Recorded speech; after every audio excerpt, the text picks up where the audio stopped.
And this is the Live at Fire Throwdown, episode 4. Your man JTM. And my mama calls me Monster, you can call me Monster. His mother does not call him Monster, but we were gonna call him Monster today. What's going on, man? How's everything? Nothing, man. Everything's lovely in my side of town, Had a really good weekend. Everything's good. How about yourself? Nice day out, Pretty decent day, We got about how many days to football? 99 days and something like that. So too many. There's too many. Right now we got baseball. Baseball. Hey, I like baseball. Speaking of baseball, my Red Sox got 5 All-Stars in the league. I don't know what to tell you. You like baseball. I mean, it's boring for me. I don't like baseball. Baseball's boring. I'm sorry. I'd rather watch golf. Okay. Still love you anyway, man. So today, man, what we got on the plate? I think we got the NFC East breakdown this week after we did the AFC East last week. So which conference and go to the NFC? Yes, sir. We're going to break down what we think. Philly picked the records where they finished, the Cowboys, the Giants, and the Redskins. We're going to weigh in on what we think of the Redskins. And we're going to bring up some other stuff, too. So stay tuned. All right. Well, much ado, let's hop to it. Defending champions, the Philadelphia Eagles.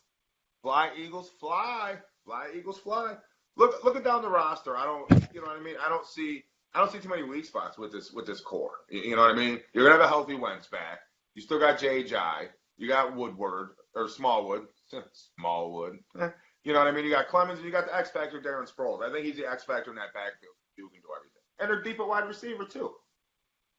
Well, the biggest thing we see is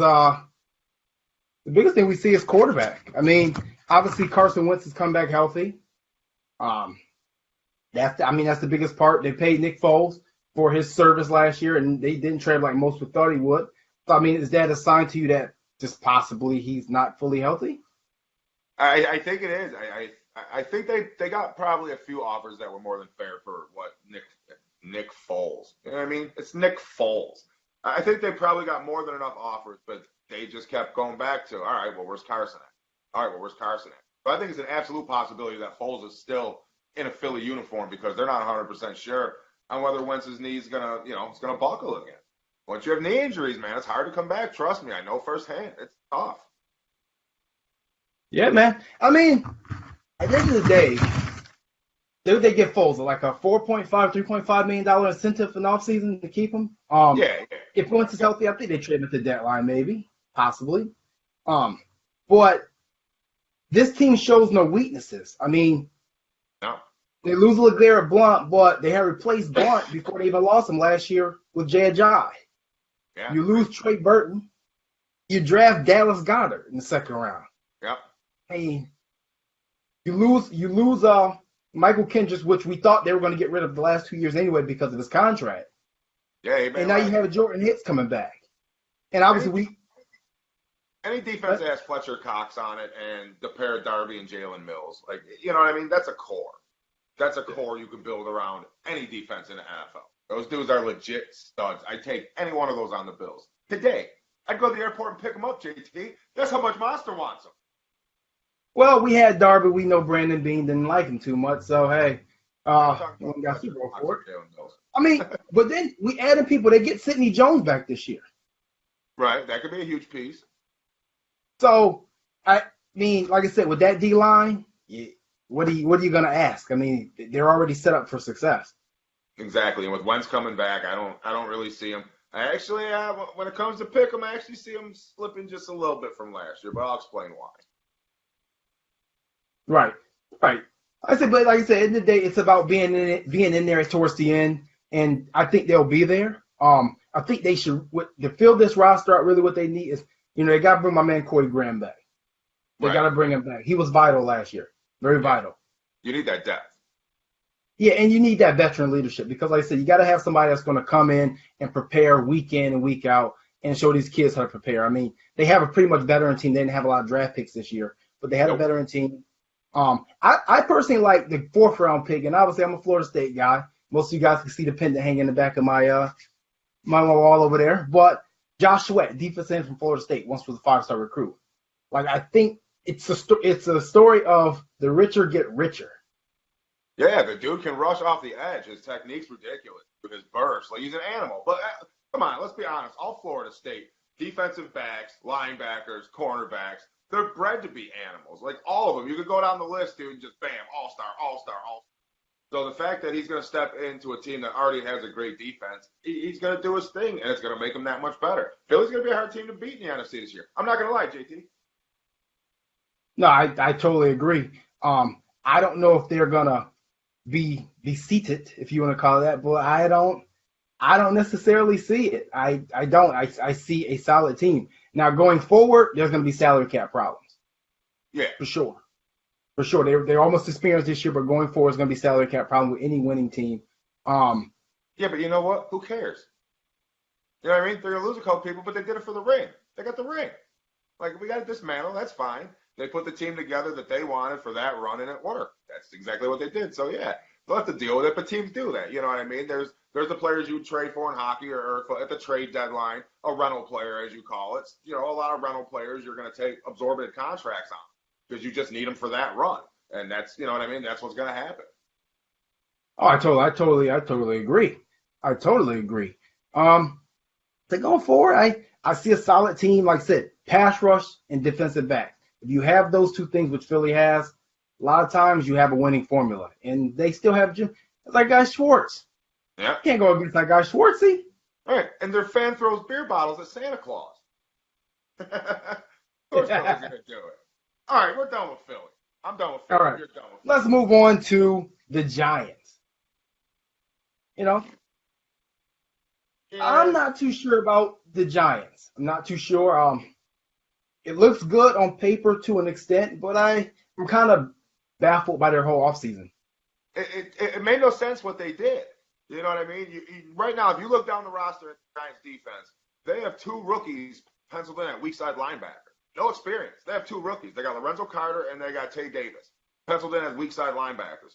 Like, that's a core for the defense that this runs. And then I look down the offensive depth chart, and it's just you get past Eli or you get past Saquon Barkley and Odell, and it just gets thin.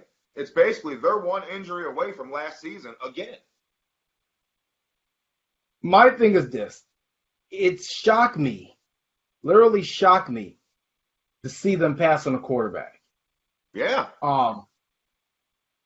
First of all, releasing Eli Manning would have gained you $20 million in space. Yeah, but you're the most hated person in New York. Right. I mean, and second of all, you had a chance that you may not have this year because, I mean, even with this team and some holes that I still see a 6-win team now. I don't know if you get back to number 2. I don't see you getting back to number 2 pick. And what are the expectations going to be on Barkley? Because you passed on a quarterback now. Oh, it's going to be huge. It's going to be huge. He's going to have more pressure on his shoulders than Baker Mayfield will. Baker Mayfield's in Cleveland. He falls on his face, and Tyrod, winds up playing the whole season or what have you. So what? But Barkley, this is New York. Like, you're in a huge market. The spotlight is on you. This is Times Square, baby. This is the big time. Like, what are you doing? He's going to have Monday night games. He's going to have reporters in his face. Can he handle the pressure? Is Eli going to be able to come back? Is Odell going to stay healthy, or is his leg going to buckle again? All these questions, it's huge because Odell's injury was serious. Barkley's an unproven commodity, and Eli's getting old. I personally think it was a mistake. When I look at this roster and I look at this team, I feel like Gettleman got stuck in between rebuilding and retooling. And That's a very bad spot as a GM to be in. You don't want to get stuck in no man's land. And then when I look at this roster, yeah, that's why the Dolphins have been a futility for years, or back and forth. You get stuck in no man's land. You cannot get stuck in no man's land as a GM. You just can't. I mean, I'm looking at Nate Solder. I'm looking at Pat Omaha. I'm looking at Alec Ogletree brought in. But then I'm looking at Pierre Paul traded. David Kennard not returning. Justin Pugh not returning. Then you keep Eli, who's an aging vet, but then you draft a rookie running back. And I just don't see it.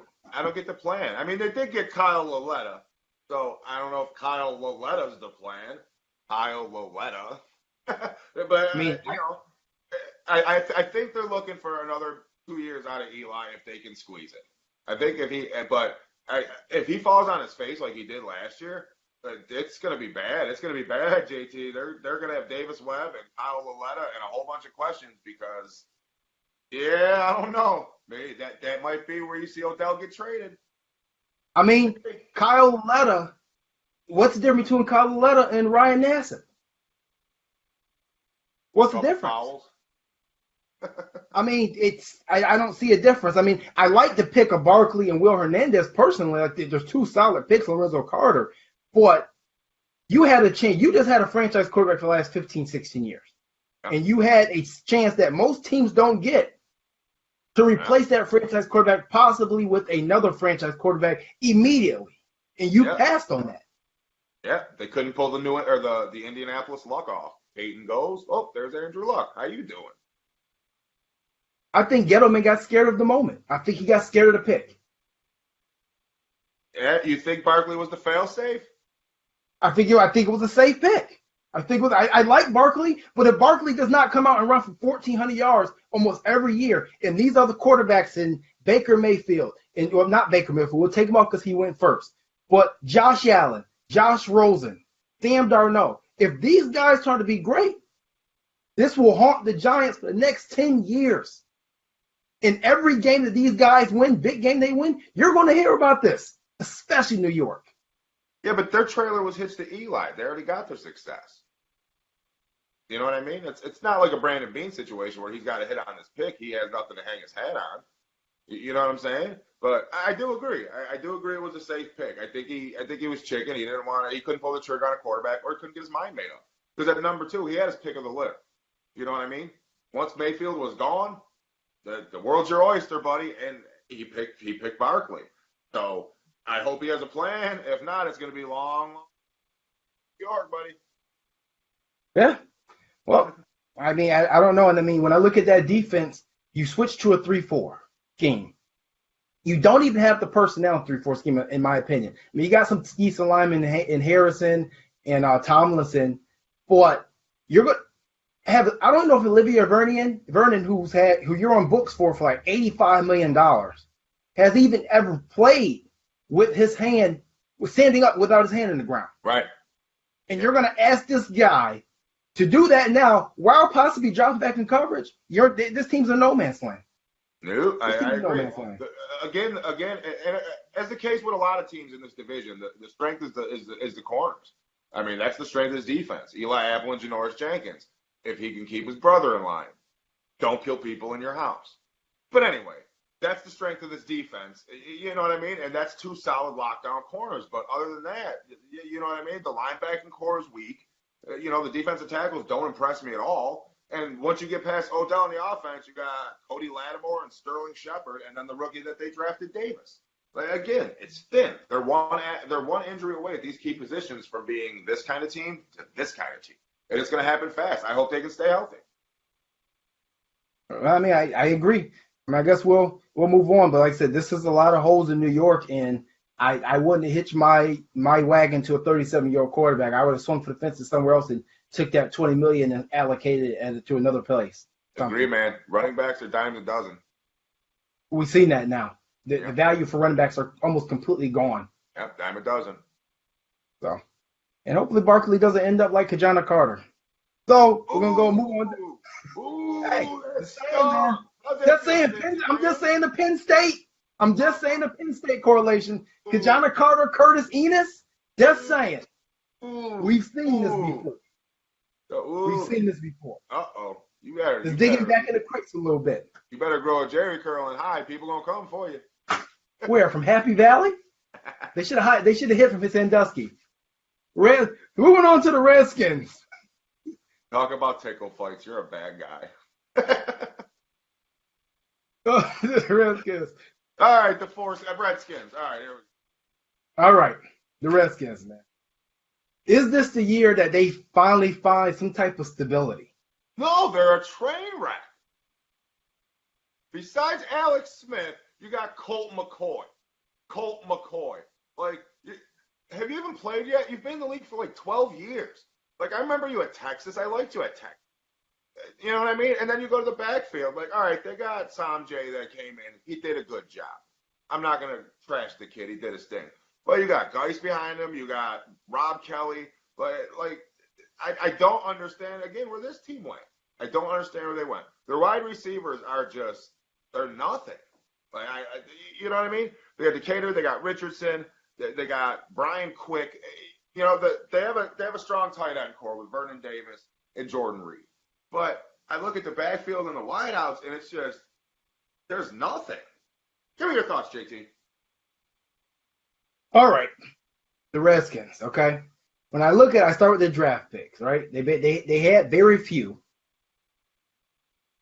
They've had very few because at the end of the day, they do this every 3 years. They trade out the picks they have, which is why they're in this situation that they're in. All right. You had Daron Payne, who I think is an absolute animal. With Jonathan Allen, I think that you formed a good front. Okay. You have Darius Geis. I like that pick in the second round.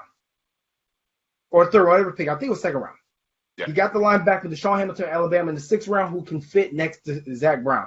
Now, I don't know what defense they're running this year. I don't know if they're going to be a 3-4, 4-3. I don't know. It seems like they've been kind of running a hybrid the last couple of years. If it was me, I would go straight to the 4-3 and call it a day. He also signed Pernell McPhee from Chicago, who was a good player at Baltimore. He didn't quite live up to the expectations of Chicago, but he wasn't necessarily a bad player. No. Orlando Scandrick, and like you said, Paul Richardson. They're not bad pickups.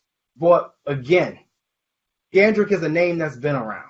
And This is the habit of Redskins. It's always picking up the name that's been around. And that's been a habit of specifically Daniel Snyder since he's been in town. Picking up the name that's around. Bruce Smith, Champ Bailey. Deion Sanders. They're the Lakers of the NFL. It's where players go to retire. Right. But the one thing that we're going to see all season is going to be the comparison of Alex Smith and Kirk Cousins. Yes, we're in a day and age where you don't lose your franchise quarterback. You can lose everything else but a franchise quarterback. And somehow, I mean, can we even think about the last franchise quarterback that was let go in pretty much their prime?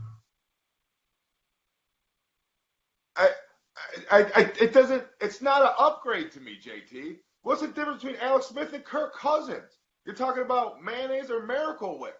Like, all the money that Kirk Cousins got, God bless him and his agent. But it's Kirk Cousins. Like, and you trade for Alex Smith, you didn't upgrade the position at all. Like, you didn't do anything. Like, you lost on the back end of that. Like, you didn't get any better. They're not going to do anything this year.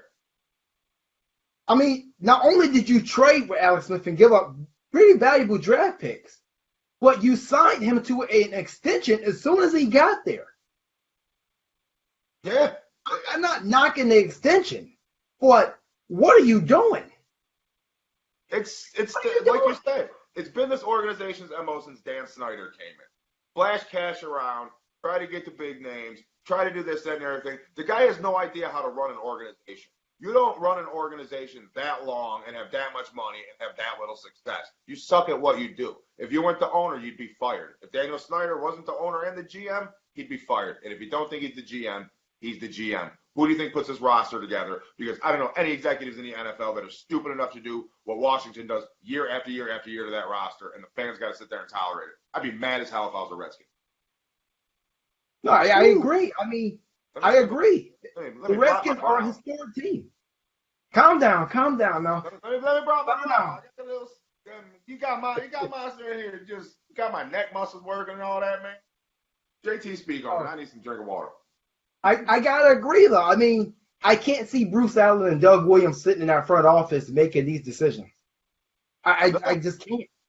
Like, you completely botched the Kirk Cousins situation. If there was any team that lost a franchise quarterback at his age, that GM would be fired, gone. But they think Alex Smith is a good replacement. That's why he's I don't get it. That's my thoughts on the Redskins. I'm sorry, Redskins fans. It's going to be a tire fire for you guys for a year to come until Snyder decides to sell that team. Same thing that happened in Oakland. God bless, rest in peace, Al Davis. But Al Davis was the same kind of guy. That's what he did. Bought the high names, the fast wide receivers. year after year, it was the same thing. They never got it done. Rest in peace, Al Davis, but they didn't get to where they were going to get to with him there anymore. It's the same thing with the Redskins and Dan Snyder. Get him out, JT. Get him out. Fire. Get him out. All right. So, moving on, man. Now, the Dallas Cowboys. America's team, right? I'm hearing rumors that he actually may be going back. We'll see what happens. I highly doubt it, but we'll see what happens. Jerry, you can still call him Jerry. Jerry, pick up the phone, Jerry. Get on the Boost Mobile, chirp at him. I mean, I honestly think Dez wants to go back. I think it'd be weird to see him in a uniform other than Dallas. Like, it would just be weird. You know what I mean? Like, Dez to me is a Cowboy. Let him retire Cowboy. Like, bring him back for the money that's right, and with the understanding that it's not his team anymore.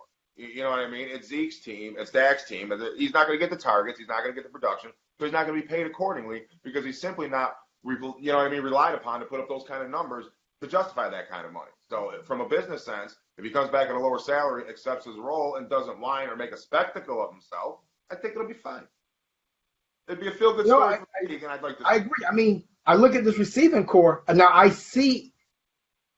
don't know what I see when I see their core. I see Michael Gallup, who I thought was a solid pick. I actually wanted him here in Buffalo. Yeah, solid pick. Buffalo. I see Deontay Thompson, who's here in Buffalo. He's nothing but speed. He'll give you a couple big plays here and there. He ain't really much of nothing other than that. I see Tavon Austin, which if you use him correctly, he could be a very good player, but you're not going to put him as a full-time receiver. Just not going to happen. You're going to have to move him around. Yep. He's that maybe one play a game guy. Yeah. And I see Allen Hurns, who has been solid in his career, but I don't know if he necessarily replaces Dez Bryant. So when you look at the receiving core, what do you see? Oh, you forgot Cole Beasley. How you going to forget little Cole Beasley? He's been on a trade block. Well, until he goes anywhere. But yeah, that wide receiver core is weak. You know what I mean? Again, they could use Dez back. There's nobody on here that screams starter to me. You know what I mean? I wouldn't be happy with any one of these guys as my number one. Not when you have Dax and you have Zeke. And dude, that Bo Scarborough kid's a beast.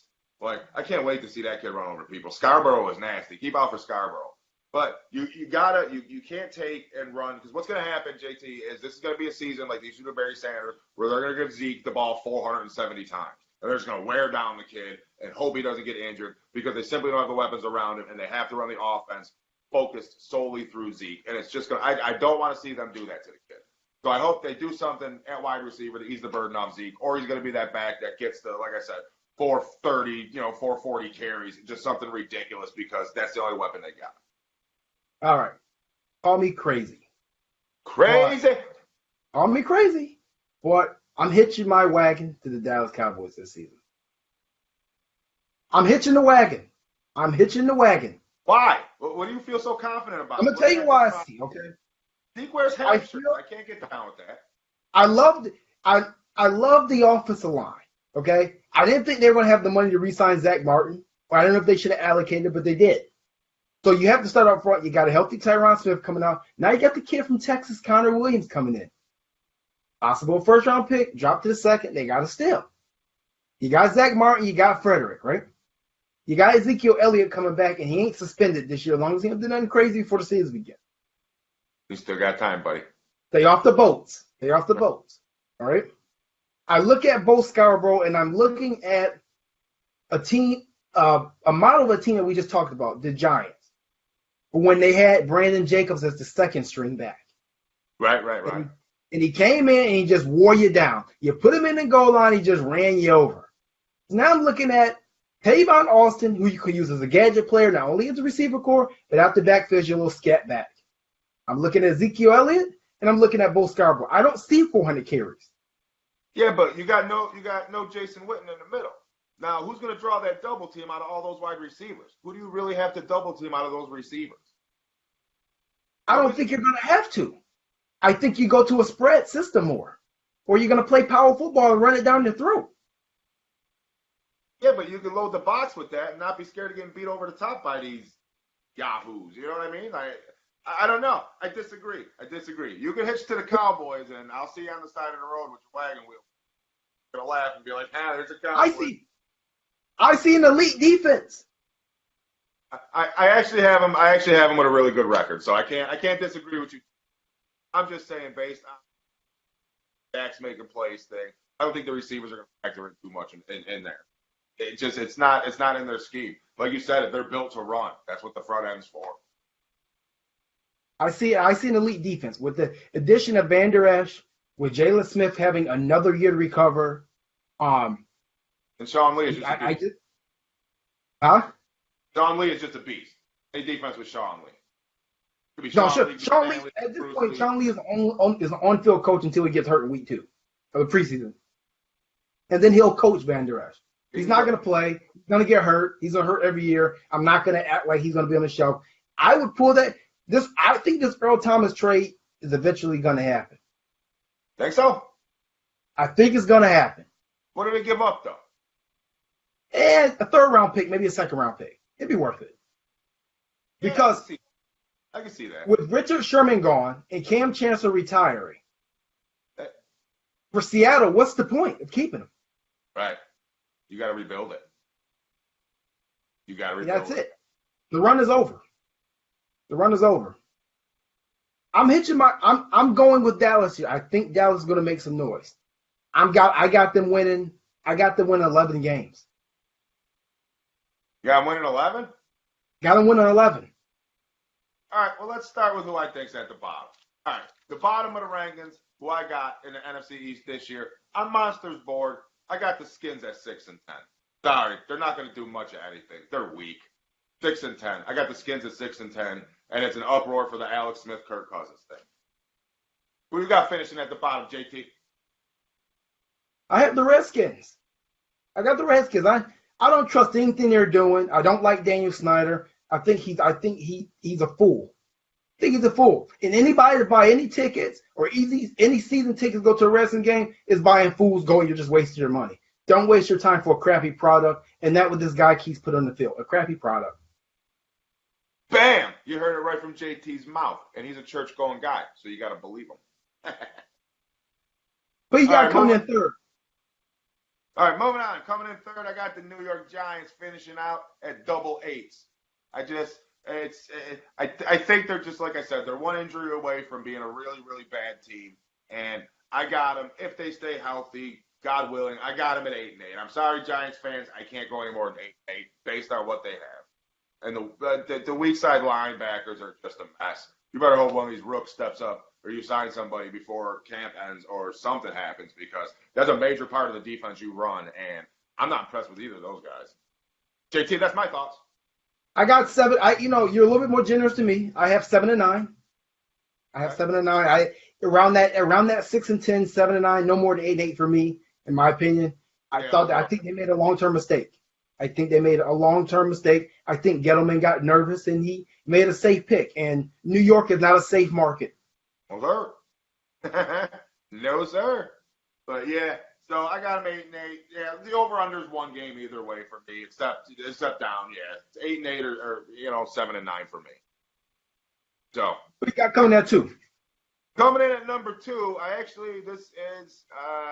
got the Cowboys. I got them at 10 and 6. The only reason I got them at 10 and 6 is because of the team that sits ahead of them. But I got the Cowboys. I got 2 teams in the NFC East making the playoffs. I got the Cowboys as one of them, and obviously the number 1 choice. But I got the Cowboys at 10, just because of the receivers, as I stated. Like, it's going to be a very slow, very grinding process. They're not going to score a lot of points. Well, I have a tie. What? I have a tie. I have 2 teams in your finish closet? 11 and 5. 11 and 5? Both. I have the Cowboys and I had the Eagles both at 11 and 5. But surprise, I got the Eagles at number 2 and the Dallas winning the division. Oh my! You can't. You gonna pick the man? Come on, man. You can't. You're gonna pick the Cowboys. I'm hitching to the wagon. I'm fully in. You got your dresser to it, your car hitched up to it, grab your toothbrush, your comb for your hair, grab all that. You all in on the Cowboys. You picking them over Philly? You're out of your mind. Well, I got Philly going 12 and 4. So I got 10 and 6 and 12 and 4 making the playoffs. So you're right in the middle of where I am at. So we're kind of around the same area. But to take the Cowboys and put them over Philly with a healthy Carson Wentz, even with Nick Foles, you think that they're going to hold it. They're going to drop 2 to Philly this year. And one of them's going to be a bad one. I smell a bet for that coming in the future, too. Hey, fine, whatever. Hey, I'm hitching to the wagon. I'm fully in. I'm invested in Jerry's world. That's it. I'm in. I still hate him for the Super Bowls. Troy Aikman with his surfer hair looking all gorgeous. Gotta hated him. I let it go. Gotta let it go, man. It's been a long time. It's in my DNA. It's in the fabric. I can't get it out. All right. So we got our last segment here. This is the buy, sell, or trade segment. If you haven't watched it before, pretty much we go back and forth with if we're gonna buy a quote, sell it, or we can trade it for another option, alter it a little bit. So we'll start off with Wentz having another MVP caliber season. You buying, selling, or trading it? I will sell this after I just picked him to win the division. But still, I don't think he came out of nowhere. Him and Jared Goff came out of nowhere, just blew it up. Okay, so as with any quarterback that came in, look at Colin Kaepernick. Now, I'm not saying talent level. I'm just using an example of somebody who came in, went right to the NFC Championship game until they figured out tape on him. So there's going to be a lot more tape on Wentz. There's going to be a lot more tape for the defense to adjust to. There's going to be a lot more time to plan for him. While they still have a great offense, I don't think he's going to have another MVP number type season. I think somebody else is going to come along and just blow his numbers out of the water. But based on the record, you never know. But my gut feelings, I got to sell. I don't think he's the guy this year. I'm selling this one as well. Like I said, I don't think he's going to come into the season firing. I don't think he's going to be 100%. Not saying he won't play when it begins, but I think he's going to have to get his legs underneath him a little bit. So I think for the first 6 games he'll balance a little bit here and there, be good, some gonna be bad, which is why I have Dallas winning division. Okay, JT, let me ask you a question. I hope you don't have a guy who wears a star on his helmet as this year's league MVP, do you? No. Okay. All right. I would have to put you in timeout. They don't win MVP. You would have to go to timeout. All right. We're good on that one. All right. Keep firing. All right. Dak Prescott makes the leap. No. But not because of Dak Prescott, because of the core around him. I think until they put better weapons around him to elevate him, I think with what he has right there and the need for them to funnel everything through Zeke with that offensive line being the way it is, I don't think he does it this year. Will he do it? Absolutely. I don't think he does it this year simply because the wide receiver core is not going to allow him. I'm buying it. Obviously. I think he makes the leap. I think he makes the leap. I think it clicks. I think it clicks this year. I've seen examples of it, or I've seen moments. You didn't show the Bills this much love. I'm not, because I'm not a homer. Gotta show me something. Monster calls it. Runs the table. All right. Buy or sell or trade. Manning has another 2 years. I buy it. I said it earlier. Random got 2 years left. Maybe. You're buying that? I buy that he has 2 years left before he's gone, minimum. I'm done. No. Am I misunderstanding your question? I'm selling this faster than Bitcoin. This is it. I'm selling this faster than Bitcoin. Even Gettleman can't be that stupid. So you're saying he has 2 years left. Wait, maybe I misunderstood the question. Hold on a minute. Monster's old. The brain kind of knocks around a little bit. You're saying he's going to be out in under 2 years, or he's got 2 years left before they throw him out? No, this is for me. I'm saying he's out after this year. Oh, no, yeah, I buy that. Yeah, he's got to do something this year. Like I said, he can go 4 or 5 games. If he goes 4 or 5 games, they're going to yank him. He's done. Well, they ain't got nothing to put there because they drafted Saquon Barkley unless he can throw the ball. They got Cooper. Or not Cooper. They got Davis Webb. Yeah. Good luck with that one. Yeah, I'm selling it, man. Manning's. I'm done. Yeah, he's got a glass slipper. This leads to our next question. Gettleman will regret not taking a quarterback. I think he regrets it now. you know what I mean? The quotes that have come out of the Giants camp is that Eli just looks like he did last year. Like he's put on nothing to, you know what I mean? Like it's just, I don't see any progression there at all. So I think he's already regretting the fact. Now, he's got his wagon hitched to Barkley, so unless Barkley runs for 18-5 and 26 touchdowns, it's going to be a horrible move. Like I said, linebacker or running backs are a dime a dozen, and they get injured just as easily as anybody else, if not more. You know what I'm saying? Especially the load that he's going to have to carry in that offense. It really doesn't have much. So I don't. Eli's done, dude. Eli's done, and so's Gettleman, dude. He regrets it right now. Yeah. All right. So I mean, I was sure that we're both going to sell this next one. Snyder has finally found the formula. Who? Daniel Snyder. Formula for what? He's drinking formula. The dude's an infant when it comes to building teams and knowledge. He's kind of stupid.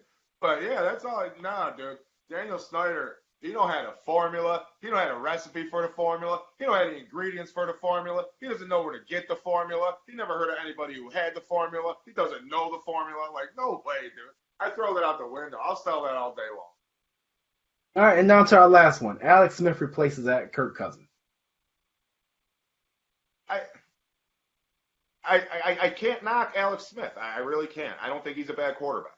I think he's going to step in and give them exactly what Kirk Cousins did. Like, you're not going to see a difference. You're not going to know. You know what I mean? So I think Alex Smith is going to do what Alex Smith does. Alex Smith doesn't have MVP numbers, but I think he's going to have a pretty okay season. You know what I mean? So I'm going to trade it because I can't really buy it or sell it. I'm kind of on the fence. You know what I'm saying? I'm kind of on the fence about it, but I think he'll be okay. I think he's going to trade. I think he'll be Alex Smith, and I think Alex Smith is average to good. So I think he'll be that. I thought Kirk Cousins was good and sometimes great, and that's just it. So I don't know about great. That's kind of a stretch. I said sometimes. It's 16 games. He may be great for 3. Yeah, he made some good plays. You know what I mean? He put up the numbers he did for a reason. I'm not going to take away from Kirk Cousins. I'm just trying to poke fun. Little jabs here and there. Monster's feeling squirrely. That's okay. All right. So, I mean, that's pretty much our rundown for today to break down the NFC East. So, I mean, anything you got left to add? Yes, sir. 7:30. My Instagram, Monster Inc. 9177. Tune in for the new episode of The Get Up. It will be crazy. I will share a story with you that I'm not supposed to share from back in the day, but I told this story earlier and it made me giggle. I will tell you one crazy night, a party story where I had to use a neighbor's pool to take a bathroom/shower break from a date I was on. Tune in to see that story. It's a funny story. I'm going to share that with you guys. 7:30, Instagram, check me out. I appreciate it all. Thank you. Thank you. All right, man. Thank you guys for joining us, man. We'll be back right here, same place, same time next week. We'll be here, 7:30. Make sure you're there. I'm angry today. Not angry. I'm in a good mood. But it's going to be a great show. All right, everybody, signing off. Catch you next week. 9 to 5 throwdown. We're out of here.